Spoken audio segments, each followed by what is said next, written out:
সাল্লাল্লাহু আলাইহি ওয়াসাল্লাম ইযা দাখালা রমাদান ফুতিহাত আবওয়াবুল জান্নাহ ওয়া গুল্লিকাত আবওয়াবুন নার ওয়া সুলসিলাতিশ শায়াতিন।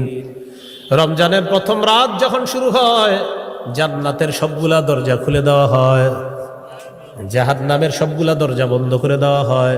ওয়া সুলসিলাতিশ শায়াতিন, শয়তানগুলাকে শিকলে আবদ্ধ করা হয়। তাহলে হুজুর, শয়তান যদি শিকলে আবদ্ধ থাকে, রমজান মাসে আমরা গুনাহ করি কেন? বলেন অভ্যাসগত গুনাহ। বলেন কি গুনাহ?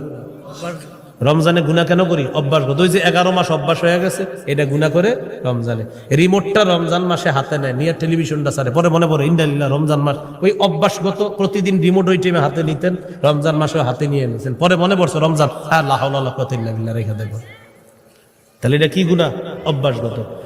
তো রমজান মাসে যখন রোজা শুরু হয়, জান্নাতের দরজাগুলা খুলে দেওয়া হয়, জাহান্নামের দরজা বন্ধ করা হয়, শয়তানকে আবদ্ধ করা হয়, শিকলে বন্দী করা হয়।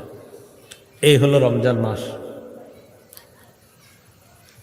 রমজান মাসে রাতের বেলা তারাবি পড়বেন, দিনের বেলা রোজা রাখবেন। ক্বালা রাসূলুল্লাহ সাল্লাল্লাহু আলাইহি ওয়াসাল্লাম মান সামা রমাদানা ঈমানাও ওয়া ইহতিসাবা গুফিরা লাহু মা তাকদ্দামা মিন যামবি। কোন ব্যক্তি যদি রমজানে দিনের বেলা রোজা রাখে, রাতের বেলা সালাত আদায় করে, তারাবি আদায় করে, তার আগের সবগুলা গুনাহ মাফ করে দেওয়া হবে। তাহলে দিনের বেলা রোজা, রাতের বেলা তারাবির সালাত আদায় করবে। রমজান মাস শুরু হয়ে গেল, রাতের বেলা আপনি প্রথম দিন তারাবি পড়লেন, পড়ার পর রাতটা যাবে, এরপর সাহারি খাবেন। সাহারি আমরা খাবো ইনশাআল্লাহ, মুসলমানরা বলেন ইনশাআল্লাহ। সাহারি মিস করবেন না। অনেকে কি করে ইচ্ছা করে সাহারি না খায়া বুঝায় যে না খায়া রাখতেছি রোজা। আপনি কি কইছি এরকম না খায়া রাখতে? হ্যাঁ, ইচ্ছা করে কাম করবেন না, সাহারি খাবেন না, বলেন ইনশাআল্লাহ।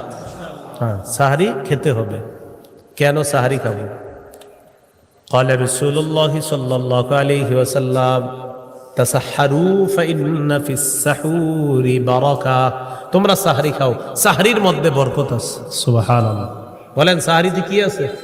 বরকত। সহিহ বুখারীর 1923 নম্বর হাদিস। এটা সহিহ বুখারীর 19